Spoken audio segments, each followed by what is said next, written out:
και με την ολιγορία του Πάουνοβιτς και η παλιά γίνεται από τον Βασινά έξυπνη. Καραγκούνης, το σούτ, η μπάλα πάνω τα δοκάρια, το πρώτο καλό σούτ για τον Παναθηναϊκό στο 6ο λεπτό με τον Καραγκούνη που έκανε το κοντρόλ. Παλιά για τον Βλάουιτς που είναι γρήγορος εδώ, περνάει πολύ ωραία και είναι ένα εκπληκτικό γκολ από τον Κροάτι, ο Γκόραν Βλάουιτς. Πανηγυρίζει το γκολ το οποίο στο 25 αυτό τη λόμπα πάνω από τον Λέο Φράγκο βάζει τον Παναθηναϊκό μπροστά όπως είχε κάνει και πριν από 8 βράδια στο Κεζελκύρχεν. Έτσι ξανά και τώρα ο Βλάουιτς είναι αυτός που βρίσκει την λύση για τον Παναθηναϊκό περνώντας, θα έλεγα, την μπάλα από το μάτι της βελόνας για να τη στείλει πάνω από τον Φράγκο την ώρα που τον έκλεινε ο Νίνιο. Εδώ πέρασε την μπάλα όσο χρειαζόταν για να δώσει στον Παναθηναϊκό το προβάδισμα στο 25. Είναι εξαφανισμένος εκεί ο Εγκόγκα στα χαφ και αυτό σε συνδυασμό με την απουσία του Ιμπαγάσα είναι μεγάλο πρόβλημα για τη Μαγιόρκα. Η κεφαλιά του Βλάουιτς καταπληκτική. Ο Κωνσταντίνου θέλει να κάνει την τρίπλα, περνάει. Πλασάρει κιόλας και το 2-0 για τον Παναθηναϊκό με τον Κύπριο που πετυχαίνει το πρώτο επίσημο του γκολ με την πράσινη φανέλα και μάλιστα περίμενε ίσως την καλύτερη στιγμή.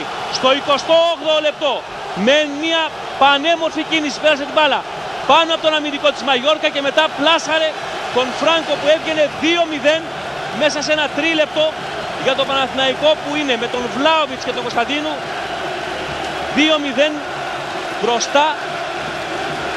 Ένα πραγματικά σημαντικό μαξιλάρι ασφαλείας για τον Παναθηναϊκό. Ένα γκολ παλικαρίσιο από τον Μιχάλη Κωνσταντίνου εδώ. Και παλιά πάντως πάσα, μισό γκολ από τον Βλάουιτς. Πετάει την μπάλα ψηλά και την ώρα που βγαίνει ο τερματοφύλακας προλαβαίνει. Η μπάλα βρήκε και στο πόδι του Ακέλ. Λέγαμε πέρσι στο τελευταίο εντός έδρας παιχνίδι του Παναθηναϊκού με τη Manchester United στο στάδιο. Μια εβδομάδα πριν κλείσει δηλαδή με τη Βαλένθια τις υποχρεώσεις. Τώρα ζούμε αυτή τη φάση. Το γύρισμα του Μίκελσεν.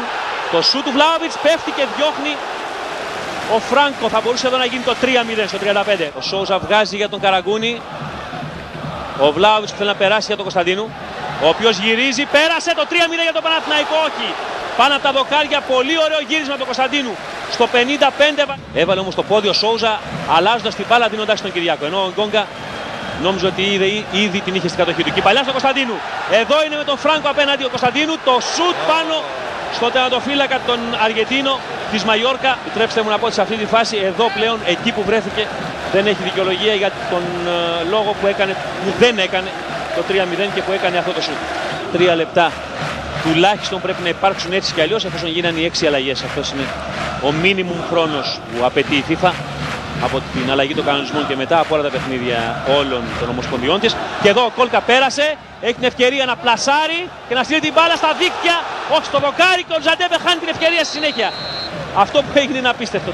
Τελικά σφυρίζει τον Ζαντέμπε offside ο Πλάουτς, αλλά ο Κόλκα είχε την ευκαιρία στο πλασάρισμα πάνω από τον Φράγκο ακριβώς στο 90, ενώ σηκώθηκαν 3 λεπτά των καθυστερήσεων να κάνει το σκορ 3-0 εδώ.